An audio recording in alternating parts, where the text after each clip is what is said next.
Hello, my name is Brian Cashton, and I'm going to be presenting to you about Persia.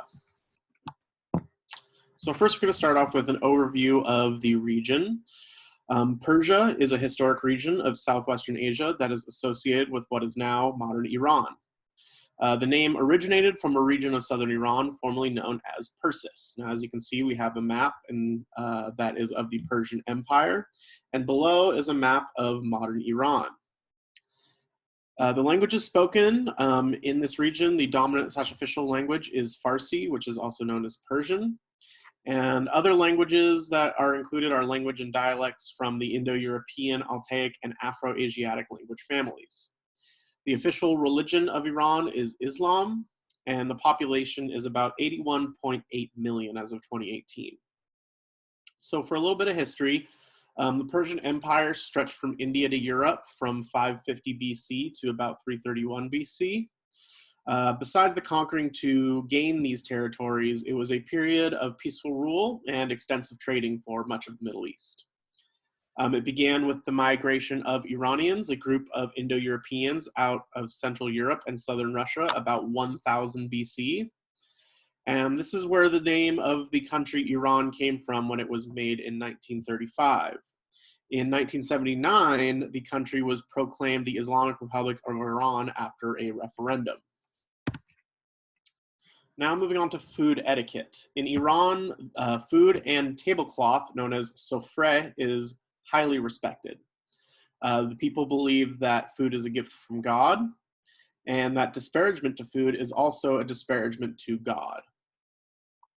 In traditional Iranian households, the sofre is laid out on the floor in the center of a Persian carpet usually, and the family sits around cross-legged eating the food off of the sofre. Sofre is a place where the family gathers 3 times a day and they interact and socialize. And eating individually is seen as a sign of disrespect to the family and also is seen as a sign of unorganized family relationships. While eating off the sofre on the floor is common, it is also common in modern households to typically eat at a table, but still on a sofre. As far as table manners, they only use fork and spoon at a table as knives are rarely used. After meals, everyone thanks God for the meals and their gifts, and people also often use the bread as a utensil for eating too. Moving on to eating habits and patterns. Breakfast is not a very large meal and can usually be skipped. When it is eaten, it is usually a variety of flatbreads with butter cubes, white cheese, a whipped heavy cream known as sarshir, which is often sweetened with honey, and also a variety of fruit jams and spreads. Lunch is by far the most important meal of the day, and it often centers around rice. Dinner is also very important and can also be eaten late after 8 p.m. Historically, utensils weren't used often, but the westernization of Iranian culture has introduced utensils which have made them become very common. And as stated before, bread can be used as a utensil for scooping stews and rice. Now, typical meals. For main typical Persian dishes are usually a blend of rice with meat or fish or vegetables. Rice can also be prepared as a main dish. Persian rice dishes are usually filled with fruits, nuts, herbs, and spices. They usually have some of the fruits that are in here are plums, dates, pomegranates, prunes, apricots, or raisins. Many of the flavorings in these rice dishes are saffron, dried lime, cardamom, rosewater, cinnamon, turmeric, and parsley. And many of the vegetables are eggplant, pumpkin, spinach, green beans, fava beans, squash, onion, garlic, and carrots. Eggplant is extremely commonly used in Iran and is also known as the potato of Iran. Usually at an Iranian or Persian meal, there is a handful of herbs and greens that go along with it. This is known as sabzi kordan, or what is called edible greens. This is typically a combination of chives, spring onions, mint, leaves, basil, tarragon, radish, parsley, and dill. And it is also served along with walnuts, bread, and feta cheese. Now moving on to some dishes. A very popular and common dish is the kebab. It is meat that has been put on a usually either metal or sometimes wooden stick and roasted over coals. It can be lamb, chicken, or beef. They also have salads that are dressed with olive oil, lemon juice, salt, chili, and garlic. There's also a dish, the fruit dolma, and in that fruit is cooked, stuffed with meat and seasonings, sometimes tomato sauce, and then simmered in a meat broth or a sweet and sour sauce. Then we have koresh, which is an Iranian form of stew. It can come in a multitude of ingredients, as like veggies or meats or a combination.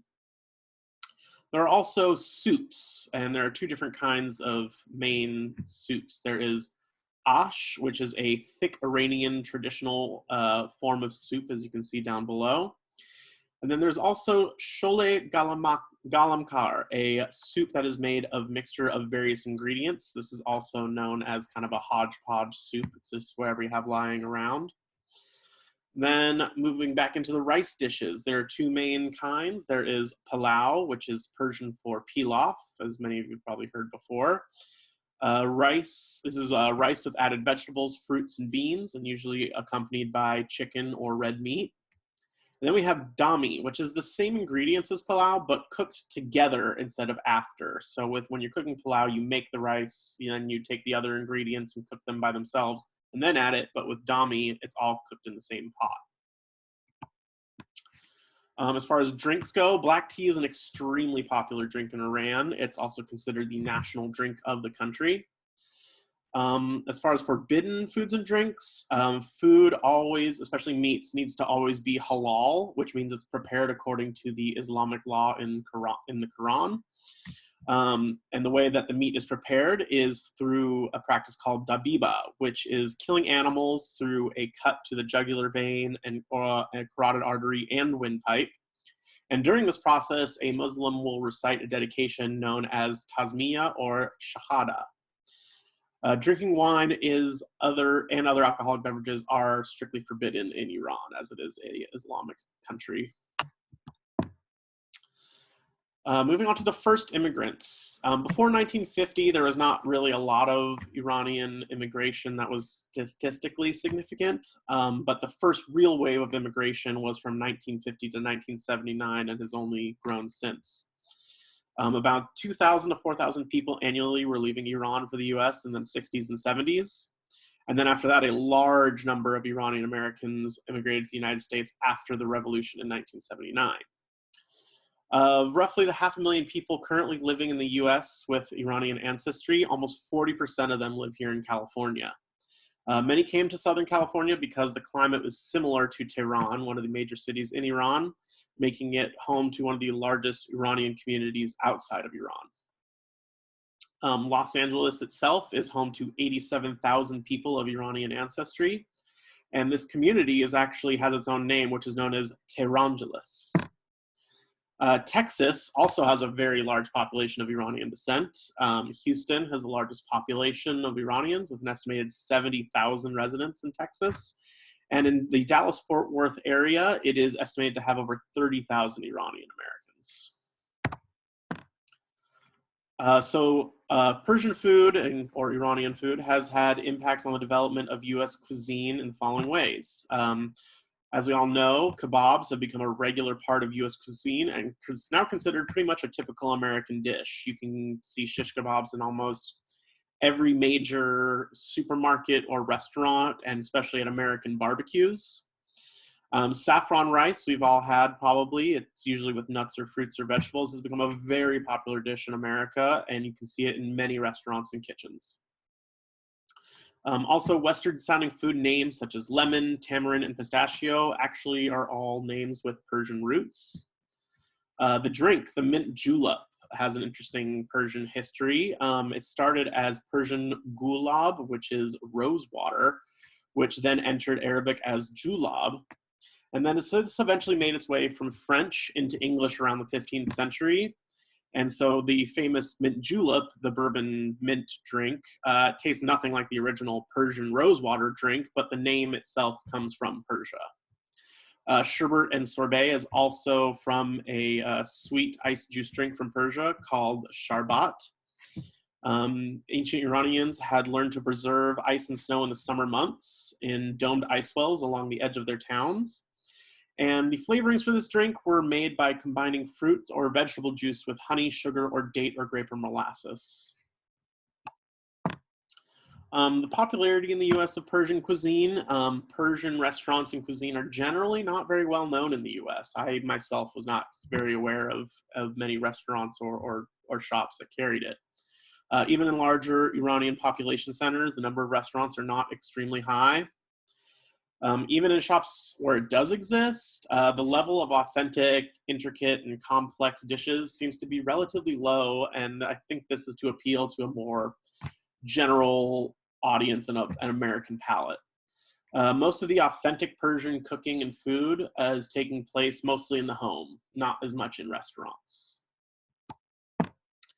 If you want to find Iranian or Persian food in the US or specifically in the San Francisco Bay Area, I found a few restaurants here. There is Mekadeh and Lavash, Daryush, and Al Borz. They're all in the San Francisco Bay Area.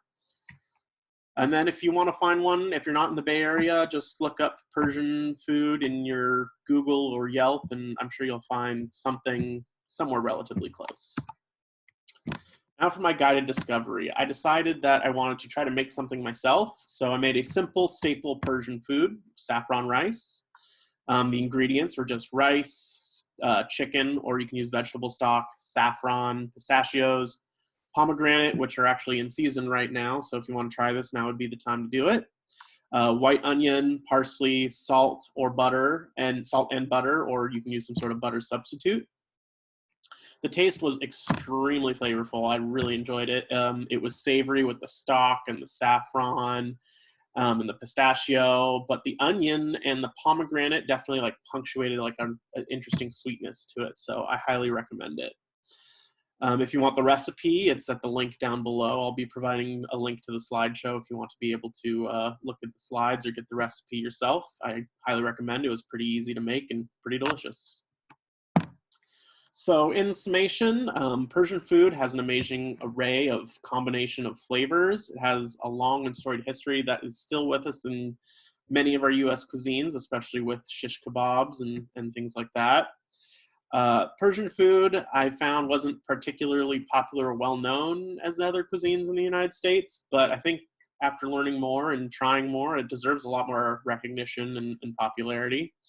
It's fun, pretty easy to cook at home, and I think that I'll be definitely making more Persian dishes and looking for more Persian restaurants in the future to enjoy myself and to show others. And this concludes my presentation. Thank you very much.